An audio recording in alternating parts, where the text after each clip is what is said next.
Miss Gina went to the doctor. The doctor said definitely for her to take fish oil, but not for her husband because it's linked to prostate cancer. There's a lot of research in both directions. I would definitely take if I had my doctor to give me advice. But if you knew you needed fish oil for depression, if that was the only medicine that you were taking for your depression was fish oil and exercise, then you might say to your doctor, weigh the benefits out for me of my fish oil takes care of my depression. Is it that much of a risk for me? So it'd be sort of like if a lady was talking to her doctor about hormone replacement therapy, okay? So we've got some pros and cons. There's an overwhelming amount of positive information about fish oil and some, plenty of counter information too. So that's kind of an individual. Statistically, could you really change your prostate cancer risk by having fish oil? You could. So only your doctor could give you the very, very, very, very best advice, and that's a really good question. A couple other things that came up during the break that I think are worth talking about. A lot of interest in how you cook in a day or cook in an afternoon, and so maybe I'll do something on that. Maybe I'll write a cookbook, but now I was telling Claudia I feel very lame because I'm just cooking for my husband and me and it's such a breeze, but I've done this for 10 years and I did it during the high maintenance years of my children when my daughter in ballet and my son in ROTC, and it really helped pull us through those years. But it does take a little bit of planning. You have to kind of plan the week ahead, know what's going on in your life, plan your shopping, the day before. People laugh at my husband and me because we shop on Friday night and we call it date night. But Friday night is eat out night, and so we eat out and then we go shopping. That helps us stick to the plan. And then we do that little afternoon of cooking. He used to help me with it back in the day. Now he works more on the weekends because he loves to work. But so I have to do a lot of it myself, but now I don't have to do as much. But almost every cut vegetable and cut fruit will last from Sunday to Friday.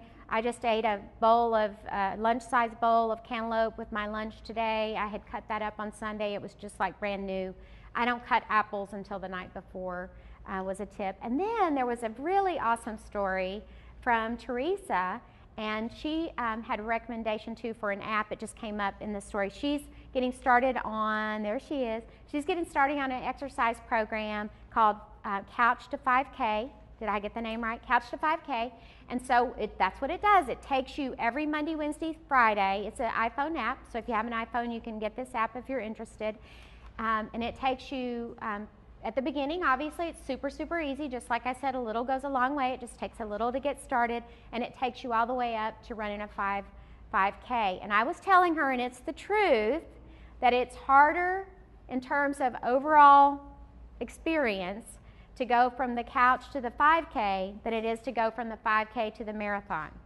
So I think a program like that can help you get started is incredible, and it's probably using something that we're going to talk about next, which is the Stages of Change model.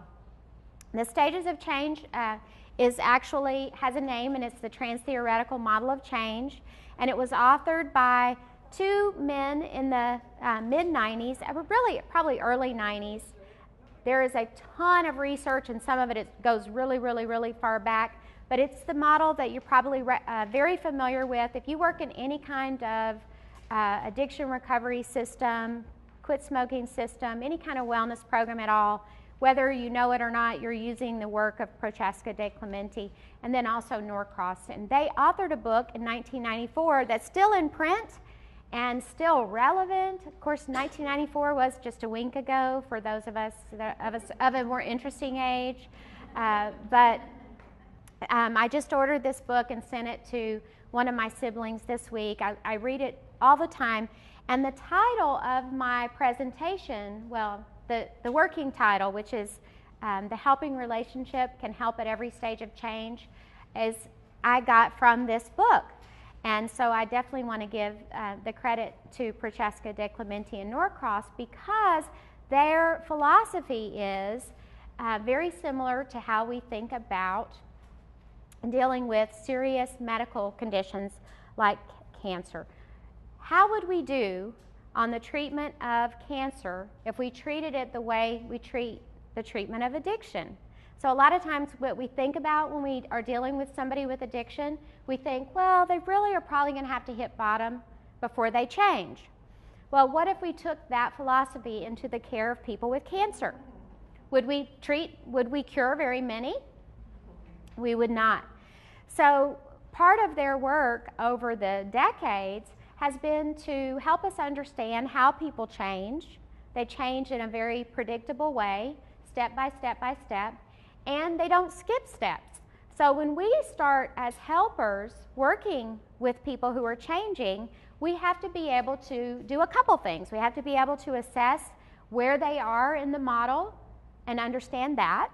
And then we have to know what kinds of interventions work at that stage. And then we have to also be able to manage our own expectations of other people.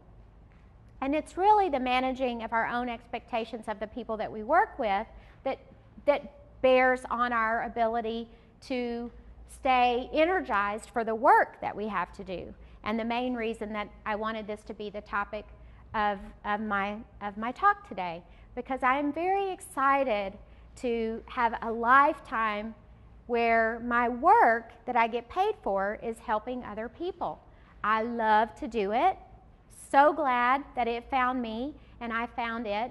And I want to be part of the wind beneath your wings as you help other people so that you don't burn out, get compassion fatigue, wear out, rust out, and understanding the stages of change can help you no matter where you work with people. And I know probably some of you already have a lot of exposure to that. So if you're using it just all the time, every day, raise your hand, you're already an expert. That's the LCDC, right? So of course she is. Nobody else? Because that way I'll just be boring one person. So yes, so admit it. You know you've used it. I'm not gonna make you help me give the talk. I just kind of want to get a feel. So we have some people in the room that just know they're using it all the time. The rest of us are probably using it, but we're not optimizing it if we're not paying attention to what people are saying to us and then the kind of interventions that we're giving them. So the model tells us that people change in a predictable way, and the way has been plotted out. We don't have to try to figure it out. And the book, I hope you will consider. I don't know if there's a Kindle version. I love books for my Kindle, but this particular one I use so much like it's dog-eared to the right pages for me. But it probably is available for your electronic, your digital reading as well. So the stages of change, not to bore you to death and take you back through the basics, but just so that we all have an understanding together of what we're talking about. The stages of change are these, and I'm going to kind of give you some editorializing. Pre-contemplation, which everybody calls denial because it fits so perfect with what it is. We're going to go through each stage individually, but just to kind of give you the big overview. So stage one is before you know that you're needing change, but maybe other people notice that you do, and they want to help you to get there. And so now we'll be better helpers at that stage, I hope, when we finish today. Contemplation, thinking about change. Preparation, which really in the actual science, when you read the studies, you won't see preparation as a separate stage. It's the beginning of action. Action is the first 6 months that somebody is in the behavior that we're going for. So either they've started the new thing or they've stopped the thing that they want to stop and they're in action. And those are the funnest people to work with.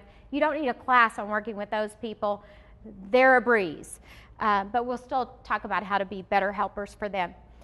Maintenance is after 6 months when somebody's got it down and they're rolling along, but still there's an official stage that I left out, which is termination, which sounds like death to me, but it isn't. It's when it's easy now. You don't actually need helpers, you don't need interventions, we don't need to talk about that. And relapse is not part of the change model, but it's relevant. We're going to talk about it because when people relapse, they move from action or maintenance or termination, I guess, back into a different stage, like denial or contemplation, most likely, one of those two. So I think this is just the same thing. You have it in your handout. So let's talk about PreContemplation.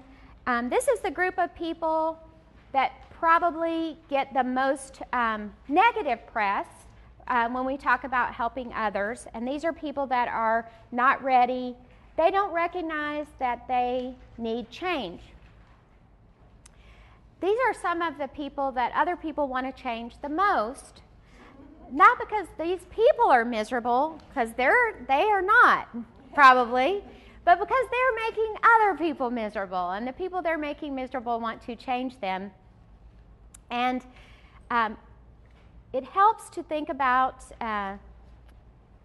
the adverse childhood experiences study, because almost every time we sit in our offices and grumble about how hard it is to help people, the adverse childhood experiences perspective can inform us and help us be more empathetic toward a person's situation. So whenever we're saying, why do people do such and such and such, right up to bad driving, probably we can blame it on adverse childhood experiences. When people don't show up for the classes that we're getting paid to do sometimes out in the community, we have the discussion, and I always remind them it's probably because of adverse childhood experiences. And it's silly, but it's true that we have to have empathy for where people are coming from. And this is in all the good leadership work, including Stephen Covey. He has a lot of good pages in the book, 7 Habits of Highly Successful People, which is really, really old but continues to be relevant, on seeking first to understand and then to be understood. So pre-contemplation, working with people in denial, you might say, why would I even have to work with these people? Because they don't want to change. How do they get to us? How do they get to us in the helping profession? Somebody made them. Somebody made them. What else? So a lot of people said somebody made them come. Sometimes that somebody is the law, the military, their spouse, their parents. So somebody, CPS. So yeah, so some authority figure might have made them. And that's probably one of but they've begun to impact people around them who have enough power over them or with them to get them into a setting like us. And so, sadly, they have all their defenses up when we get to them. So already they don't feel like they need to change, and they're, bless you, and they're being asked to change and made to change and brought to the altar of change, where we sit as goddesses and gods and help them, right? So, wow. Because the intervention outlined by Prochaska and De Clemente for pre-contemplation is consciousness raising. And when I read that, I flashed on a bunch of meanings that made me so happy and excited. I started thinking about all the things from the 70s and the 80s, and we just celebrated on Wednesday the 50-year anniversary of the I Have a Dream speech, the March on Washington. And none of those events that raised our social consciousness were, well, some of them actually were forced on people, but in terms of individual terms, here the person is brought to you, and you don't really have a chance to be subtle in the way that you raise their consciousness. It's kind of a mandated approach. So, but let's look at a different type situation. Let's look at the situation where you're really thinking about a family member. For example, everybody's family still probably has one person who smokes cigarettes. My beloved younger sister does, and she has for a long time. And so I've been working on her for a long time for raising her consciousness. And it has made a difference. We'll talk about that when we get to pre-contemplation. So if you did want to work on somebody to just bring them along from denial or complete unawareness that they need to change to awareness, what kind of things could you do? What kind of, what? Just shout it out real loud. So you could provide health information, and the more the more subtly you could provide it, perhaps the more powerful it could be. So if it was just maybe on the coffee table and that person could just pick it up and look at it. And so the American Cancer Society did that for us. So if you've seen any of the posters where they have like a tar-covered, scary-looking lady and it says, or man, and it says, if smoking did to you on the outside, what it does to you on the inside, would you still smoke? And so those were billboards, and they were in doctors' offices, and that's an intervention for somebody who doesn't know. And think about teenage smokers. They're probably not going to immediately see the aging effects that are going to come, in their 30s and 40s. So that's an opportunity to just put before them the concept. So health information, strategically placed, and we do this all the time in our businesses. So we have bulletin boards and we have newsletters, and we pick the things that are in our lobbies to work on these people, right? So the TV's running and it's got health information, and we have a bazillion different free download choices of cartoon fruits and vegetables to help our kids raise their awareness. So these are awareness activities. Probably the most important to recognize at this stage is that even if somebody is mandated by the law or CPS or their spouse or their parent to come to our altar of change, we still have to work with them at this level to just move them to the very next place, which is thinking about change. But a lot of times that's not how we work with people. We get people in denial or pre-contemplation, and we're under the gun, we're under pressure to move them into action. And so that's where we work. So Prochaska and De Clementi actually tell us on a whole bunch of areas. They have a plant-based diet, they have smoking, they have quitting drinking. They can actually tell you how many people at this stage of change will move into action. And I didn't bring that percentage with you, but please go look it up, but it's teeny. It's like 12% of the people at this stage will move into action. So should we spend our effort trying to get them to? No. Just work with them to get to the next stage, which is thinking about it. Then we can do different interventions at pre-contemplation. So the interventions here, oh, please, Dr. Grimes. I was just going to say that I think one of the big things that I think is difficult to work with individuals in the pre-contemplation phase is, discussing the topic without judgment. And I think, my concern at times is when we throw a lot of information at them, we're already presenting the information in a way that's casting judgment. And I think that's left more for the contemplation stage when they're moving towards action. I think it's more about just talking about the topic, asking about it, how to start, and then at some point asking them if they've ever thought about doing something differently. But I think the big piece there is the non-judgment piece, because at that point you can turn people off. So withholding judgment, I know some of you could hear Dr. Grimes, and I'm just going to repeat a few key, and then you shout out if I don't get it right. But when we work with someone in pre-contemplation, our eagerness maybe to help them can come off as sounding very judgmental of them and where they are now. And especially, remember, if they're in pre-contemplation, now I'm extemporalizing, now I'm just riffing on his theme. So Dr. Grimes' words were, be careful, be aware of yourself, and don't be judgmental of the person. And the trauma-informed care approach can help shore up your ability to withhold your judgment, because people are not just people making choices, weighing the good and the bad. They're coming with all their history, with their number of adverse childhood experiences to this work, and it's going to affect their ability to even think about a change. Thank you, Dr. Grimes.